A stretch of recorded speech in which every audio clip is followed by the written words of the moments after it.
Hello students, आज हम शुरू करने जा रहे हैं नई यूनिट ग्रेविटेशन और आने वाले कुछ दिनों में ग्रेविटेशन यूनिट को हम लोग पूरी तरह से कवर करेंगे। तो आइए शुरू करते हैं ग्रेविटेशन यूनिट और स्वागत है आपका आपके अपने YouTube channel SMSC the English class में, जहां पर आपको फिजिक्स और मैथ के रिलेटेड वीडियोज मिलते रहेंगे। तो सबसे पहले हम लोग जानते हैं न्यूटन का ग्रेविटेशनल लॉ। न्यूटन का ग्रेविटेशनल लॉ, जिसे हम लोग न्यूटन्स लॉ ऑफ ग्रेविटेशन और यूनिवर्सल लॉ ऑफ ग्रेविटेशन भी कहते हैं।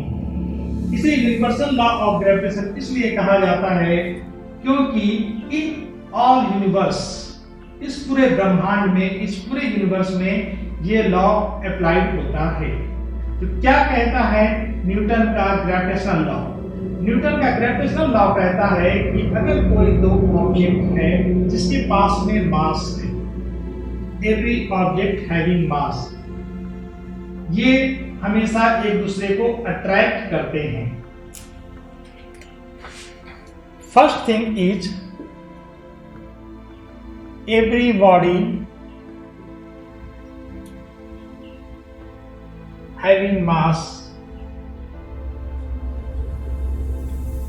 attract to each other.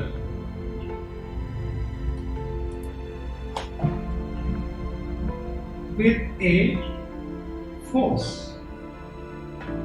and that force is known as gravitational force. और वो फोर्स आपका जो होता है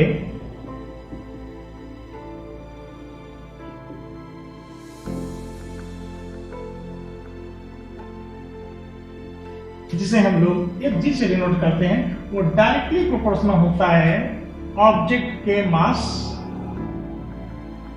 के प्रोडक्ट के work, direct proportional. Ft is directly proportional to the product of mass 1 and mass 2 and indirectly proportional to the square of distance between them. दो object आपके हैं जिनके पास में मास m1 है और एक ऑब्जेक्ट है आपका जिसका मास m2 है।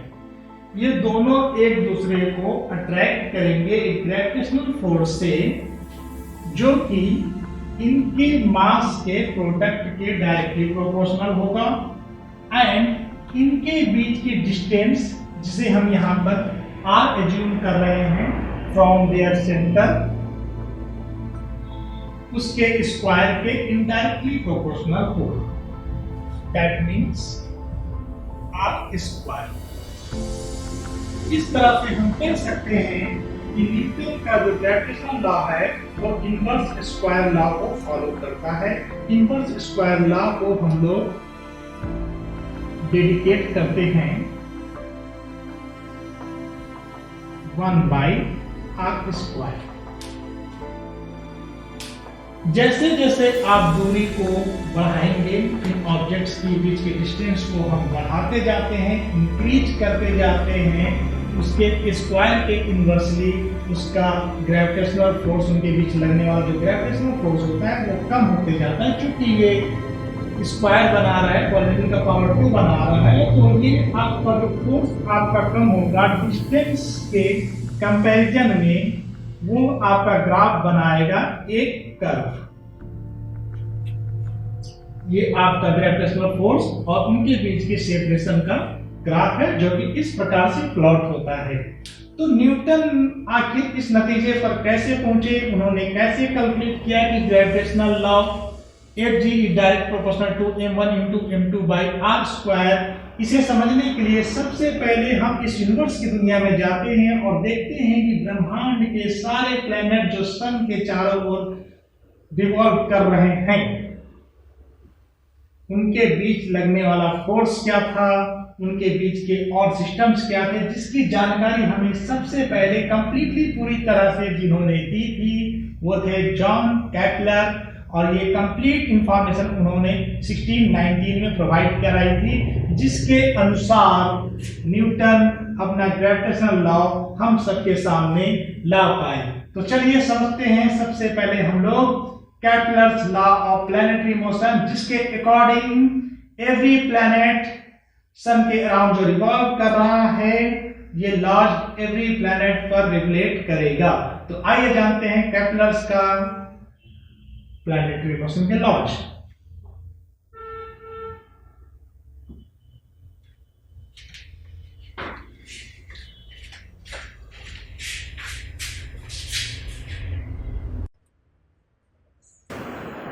केपलर ने प्लैनेटरी मोशन के 3 लॉज हम सबके सामने रखे थे। पहला लॉ है लॉ ऑफ ऑर्बिट्स, जो कि आपको बताता है कि सन के अराउंड जो भी प्लैनेट रिवॉल्व कर रहे हैं उसका पाथ कैसा है। सेकंड लॉ उन्होंने बताया था लॉ ऑफ एरिया, जो कि उसके रिवोल्यूशन के सर्ट एरिया से रिलेटेड है। और तीसरा लॉ उन्होंने सामने रखा था लॉ ऑफ पीरियड्स। तो इन तीनों लॉज के स्टेटमेंट्स क्या है उसे हम लोग देखते हैं। लॉ ऑफ ऑर्बिट्स में केपलर ने कहा every planet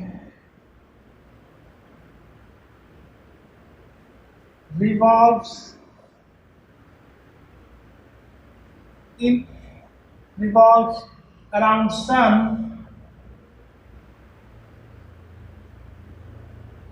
in an elliptical path.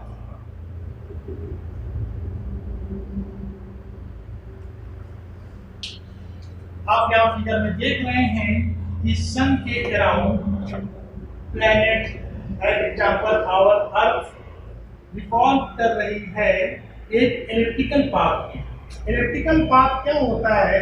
Elliptical path ऐसा सर्कुलर पाथ है जिसके पास में 2 फोकस पॉइंट होते हैं, जिसे हम F1 एंड F2 से नोट करते हैं। और इस फोकस पॉइंट के बीच में से हमारा सन किसी एक फोकस पॉइंट पर लोकेट करता है। जैसा कि हमने फिगर में दिखाया है कि ये हमारा सन जो है फोकस F1 पर लोकेट कर रहा है, और इस इलिप्टिकल पाथ के अकॉर्डिंग ही हमारी अर्थ या फिर कोई और प्लेनेट सन के अराउंड मूव कर रहा है। यहाँ से जब हम देखते हैं, यहाँ से एक मेजर एक्सिस का मुझे डिस्टेंस मिलता है और एक डिस्टेंस हमें मिलता है माइनर एक्सिस का, जिसे हम A1 और A2 से डिनोट कर सकते हैं। इसके बाद बात आती है law of areas.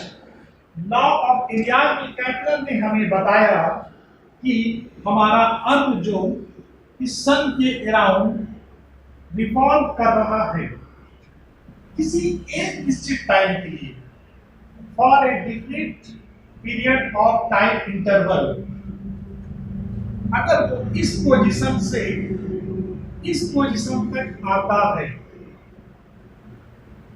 P1 and P2, किसी एक डिफिनिट टाइम में वो पोजीशन P1 से P2 तक पहुंचता है, उसी टाइम इंटरवल पे अगर हमारा प्लेनेट यहाँ पर आ गया है और वो आपकी ये डिस्टेंस कवर कर रहा है, जिसे हम P3 और P4 से डिनोट कर रहे हैं।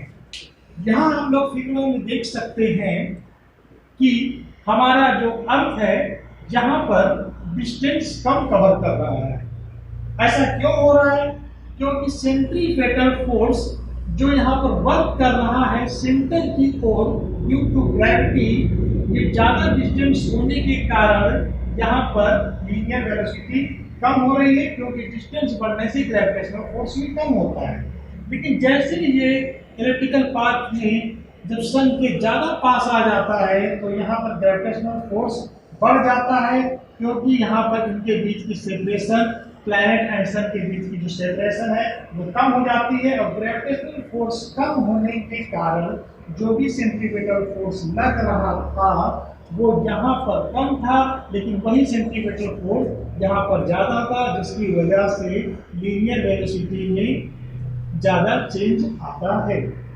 अब ये ज्यादा चेंज आने के कारण भी एक कॉमन चीज यहाँ पर देखने को हमें ये मिली कि बेशक लीनियर वेलोसिटी यहाँ पर अलग अलग है, लेकिन सब के सेंटर से अगर हम यहाँ पर एक एरिया ड्रॉ करें, इस पाथ के लिए मैं एक एरिया ड्रॉ करूं,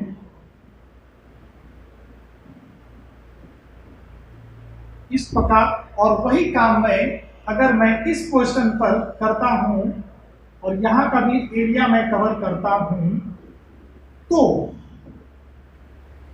कैपलर ने ये कहा कि हमारा एरिया जो आपका कवर हो रहा है P3, P4, F1 से, और हमारा एरिया जो कवर हो रहा है P2, P1 एंड F1 से, ये दोनों एरिया सेम होंगे। भले ही लीनियर वेलोसिटी यहाँ पर अधिक है, यहाँ पर कम है, लेकिन एरिया शिफ्ट किया जाएगा जो भी प्लेनेट के द्वारा, वो हमेशा कांस्टेंट रहेगा। इसका मतलब लॉ ऑफ एरिया का स्टेटमेंट जो है वो है dA by dt equal to constant. तीसरा लॉ जो है लॉ ऑफ पीरियड्स का है। टाइम इंटरवल के बारे में हमें कैपलर ने बताया कि कोई भी प्लैनेट अगर सन के अराउंड मूव कर रहा है इन एलिप्टिकल पाथ, देन उसका जो टाइम पीरियड है वो इस रिलेशन को फॉलो करेगा, जो कि होगा टाइम का square is directly proportional to the mean distance from the sun of the planet. यहाँ पर हम देख रहे हैं कि हमारे सन की प्लैनेट की डिस्टेंस हमेशा चेंज होते जाती है। यहाँ पर मेजर एक्सिस पे जब हम आ रहे थे, यहाँ पर लेंथ सबसे अधिक है, यहाँ पर लेंथ सबसे कम हो जा रही है, ये हमेशा चेंज होगी। तो हम क्या करेंगे, इस पूरे डिस्टेंस की हम मीन वैल्यू लेते हैं और उस मीन वैल्यू के क्यूब के डायरेक्टली प्रोपोर्शनल होगा टाइम का स्क्वायर, और हम इसे कह सकते हैं T is directly proportional to the R to the power 3. So T is directly proportional to the 3 to the power 3 by 2. ये तीनों स्टेटमेंट्स हमें कैपलर्स ने दिए थे। तो आइए हम लॉ ऑफ ऑर्बिट्स के बाद में लॉ ऑफ एरिया के स्टेटमेंट को प्रूफ करते हैं।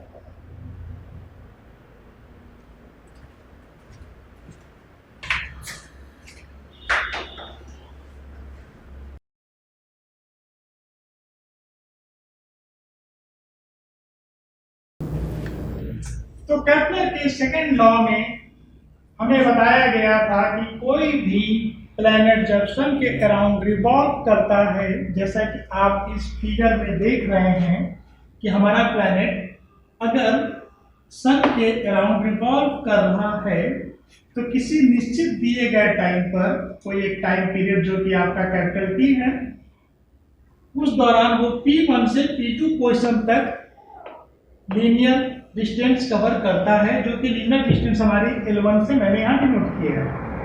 उतने ही टाइम पीरियड में जब ये प्लैनेट इस पोजीशन पर आता है P3 से P4 के बीच की डिस्टेंस कवर करता है, तो ये L2 डिस्टेंस कवर करता है। डेफिनेटली हम यहाँ फिगर में देख सकते हैं कि distance L2 is greater than L1। ऐसा होने का रीजन ये है कि इस जगह से जो हम मेजर एक्सिस देख रहे हैं, मेजर एक्सिस में हमारी प्लेनेट और सन की distance R1 is greater than R2। अगर प्लेनेट यहाँ पर आया हुआ है तो यहाँ पर इसकी जो डिस्टेंस होती है वो R2 होती है और यहाँ पर R1 होती है, और आप देख रहे हैं R1 is greater than R2। Distance अधिक होने के कारण जो आपका ग्रेविटेशनल फोर्स है, ग्रेविटेशनल फोर्स आपका कम पड़ जाता है, और उसी ग्रेविटेशनल फोर्स के कारण जो आपको सेंट्रीफ्यूगल फोर्स मिली हुई है हम लोगों को, वो सेंट्रीफ्यूगल फोर्स भी वीक पड़ता है, जिसकी वजह से ये डिस्टेंस कम ट्रेवल कर पाता है। तो हम यहाँ देखेंगे कि अलग अलग टाइम पे यहाँ से पाथ की डिस्टेंस R1, R2, R3 हमेशा वैरी करते रहेगा। लेकिन केपलर ने एक बहुत ही अच्छी बात यहाँ से निकालकर हम लोगों को बताई थी कि भले ही ये लीनियर वेलोसिटी चेंज होती रहे प्लैनेट की, लेकिन किसी एक दिए गए टाइम पर प्लैनेट जो पोजीशन चेंज करता है उसका सन के सेंटर से बनाया गया एरिया, ये आपका centre O P1 P2 and area O P3 P4, ये ऑलवेज इक्वल होगा। हमारे दिए गए टाइम पे area swept by planet for any time period is equal to area swept by the planet on same time is always equal and that is constant. So हम कह सकते हैं कि dA by dt equal to 0 equal to constant. तो इसी बात को हम लोग प्रूफ करने के लिए आगे की ओर बढ़ते हैं और देखते हैं dA by dt को हम कैसे प्रूफ कर सकते हैं। जैसे कि मैंने आपको बताया कि ग्रेविटेशनल फोर्स जो इस प्लैनेट पर लग रहा है, इसके कारण एक सेंट्रीपिटल फोर्स जो आ रहा है, वो सेंट्रीपिटल फोर्स टुवर्ड्स द सन काम कर रहा है। एंड आर डिस्टेंस जो है, आर डिस्टेंस प्लैनेट का P1 से जो पोजीशन है वो आपका फार अवे फ्रॉम द सन है। इस रोटेशन के कारण जो सेंट्रीपिटल फोर्स हमारा यहाँ पर प्रोड्यूस हो रहा है, उसके पीछे हमें एक टॉर्क की रिक्वायरमेंट होगी और हमारा टॉर्क का फॉर्मूला रोटेशनल मोशन में हम लोगों ने पढ़ा हुआ है। Torque is the vector product of length of R and perpendicular force और टॉर्क टाउ बराबर आर एफ साइन थीटा। अब हम यहां पर देखते हैं कि आर की डायरेक्शन और सेंट्रीपिटल फोर्स की डायरेक्शन एक दूसरे के अपोजिट है, इसलिए आर और एफ के बीच में जो एंगल बनेगा वो 180 डिग्री होगा। तो हम यहाँ पर वैल्यू को पुट करते हैं और देखते हैं टाउ बराबर आर एफ साइन 180 डिग्री और tau equal to R F sine 180 degree की वैल्यू हो जाती है 0 और 0 से मल्टीप्लाई होने के बाद आपका टॉर्क भी आ जाता है 0। इस प्रकार हमें पता चला कि यहां पर जो हमें टॉर्क मिल रहा है सेंट्रीपिटल फोर्स के कारण, वो टॉर्क आपका आ रहा है 0 और इन रोटेशनल मोशन हमने टॉर्क को एक और तरह से डिफाइन करके रखा हुआ है, जो कि टॉर्क का कुछ रिलेशन होता है लीनियर मोमेंटम के साथ में कुछ इस प्रकार।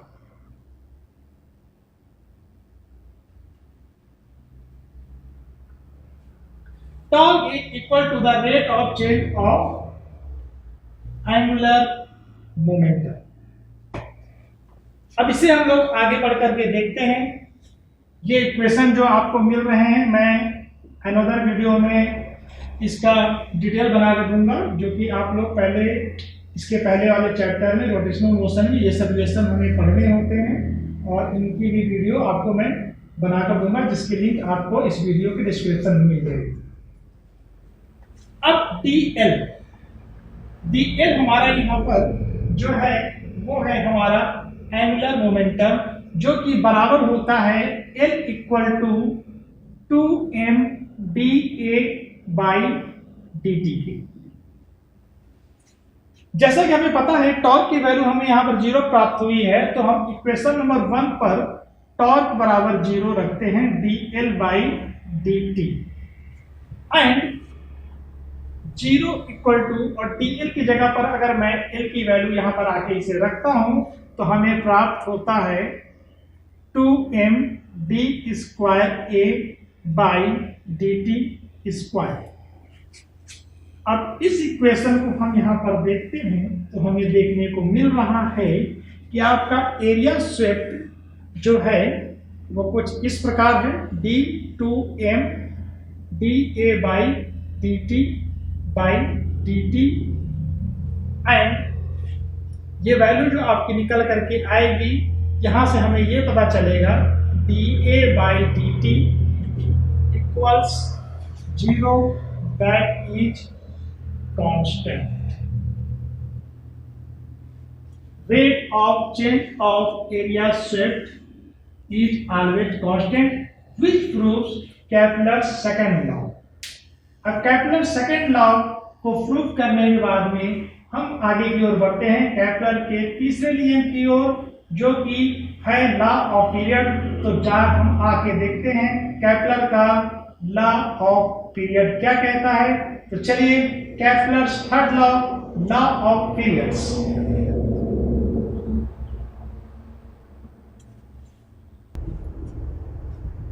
हमारा कैलकुलस का तीसरा नियम का स्टेटमेंट है, according to this law square of time period of revolution of any planet around the sun is directly proportional to the mean value of distance between sun and that planet in an elliptical path. That is, t square is directly proportional to the r cube.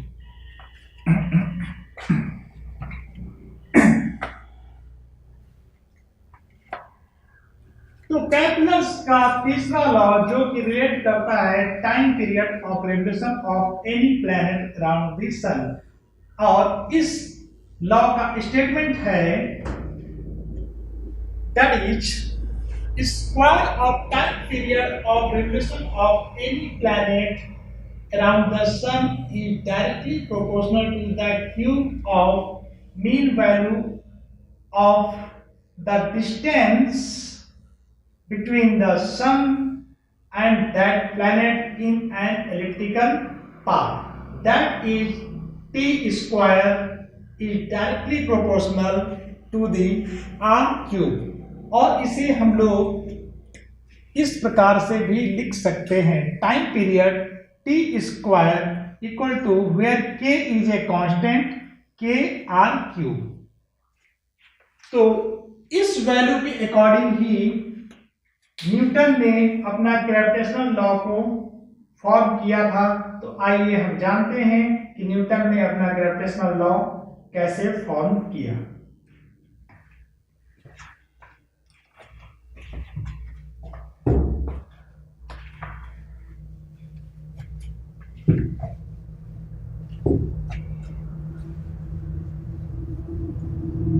के तीसरे law से हमें जो statement मिला है वो है time period का square equal to K are cube. Are जो है आपका मीन डिस्टेंस है, जिसे हम लोग अगर सर्कुलर पाथ में लेते हैं तो हमें कुछ इस तरह से प्लैनेट और सन के बीच की डिस्टेंस आर दिखाई पड़ेगी, जो इस सर्कुलर पाथ का रेडियस होगी।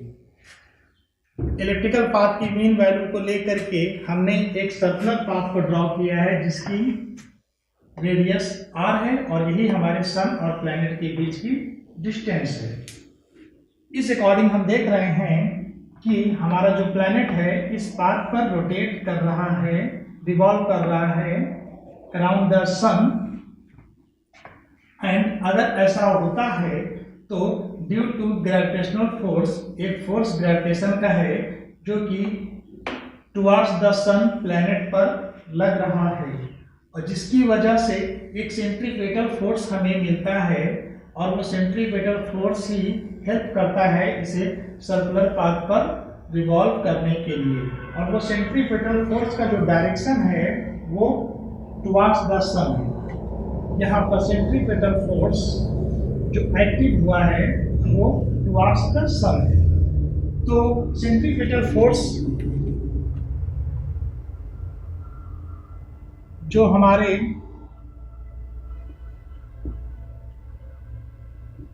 प्लैनेट पर लग रहा है due to sun, that is equal to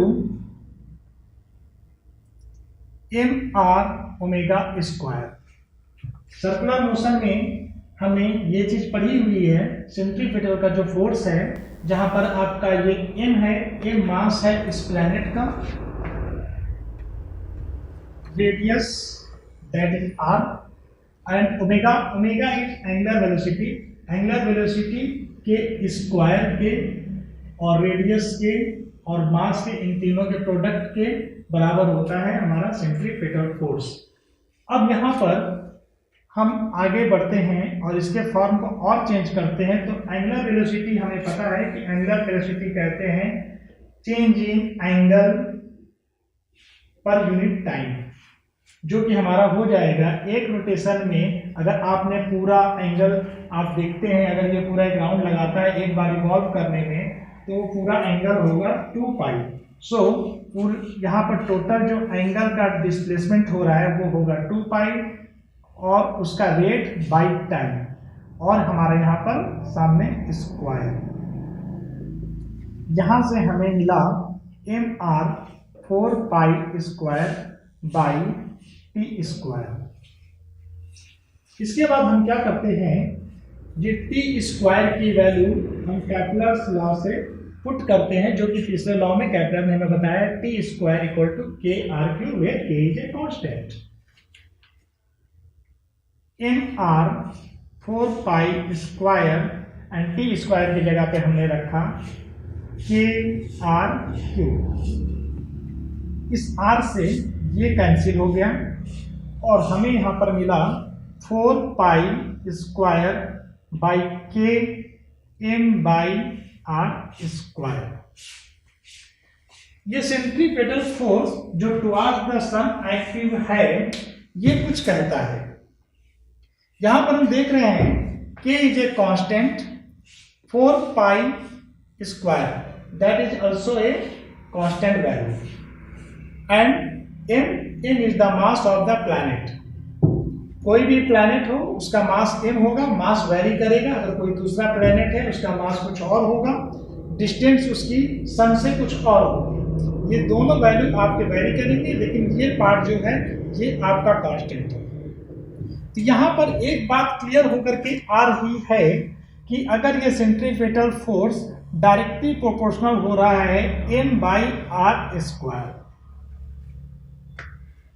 directly proportional to the m by R square, तो इसके अकॉर्डिंग एक एजम्पशन बनाया गया कि जो हमारा सेंट्रीपेटल फोर्स है, अगर ये प्लैनेट के मास पर डिपेंड करता है, तो हमारा सेंट्रीपेटल जो फोर्स है या फिर इसके बीच का जो अट्रैक्शन का फोर्स है वो इस मास पर डिपेंड कर रहा है, तो वो सन के मास पर भी डिपेंड करेगा और सन का मास भी इस केस में कांस्टेंट होगा। सन के अराउंड सारे प्लैनेट मूव कर रहे हैं, तो सन का जो मास होगा वो भी आपका कांस्टेंट होगा और अलग अलग प्लैनेट के मासेस अलग अलग होते हैं। तो यहाँ पर हमें एक और चीज मिल करके आई, F is directly proportional to M by R square. इन दोनों मास के डायरेक्टली प्रोपोर्शनल और उनके बीच के डिस्टेंस के स्क्वायर के इनवर्सली प्रोपोर्शनल।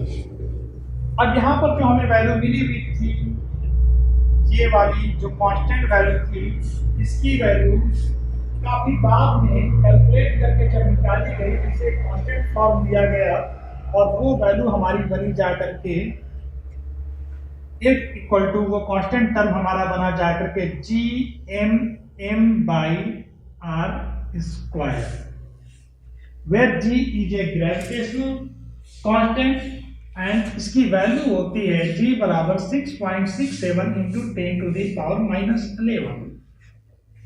और यही है हमारा न्यूटन का यूनिवर्सल लॉ ऑफ ग्रेविटेशन, जो कि कैपलर्स के थर्ड लॉ से फॉर्म किया गया था, डिराइव किया गया था। और ये लॉ इतना फेमस है कि आज इसे हम लोग स्टडी कर रहे हैं, और कोई भी अट्रैक्शन फोर्स हो या रिपल्सन फोर्स हो, इस लॉ के अकॉर्डिंग काम करता है, क्योंकि वो लॉ हमेशा इनवर्स स्क्वायर लॉ को फॉलो करेगा।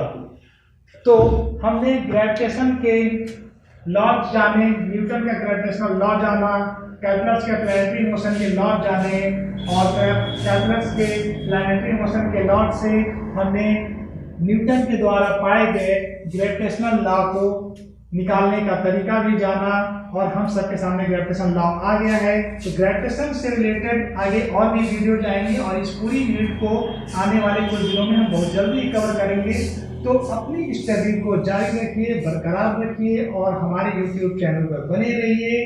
हमारे वीडियो पसंद आते हैं तो उन्हें वॉच कीजिए, शेयर कीजिए। कोई प्रॉब्लम, कोई इशू, कोई टेक्निकल फॉल्ट हो तो वो भी हमें कमेंट में जरूर बताएं। चलिए मिलते हैं हम अपने ग्रेविटेशन के अगले वीडियो में। तब तक के लिए बाय बाय स्टूडेंट्स।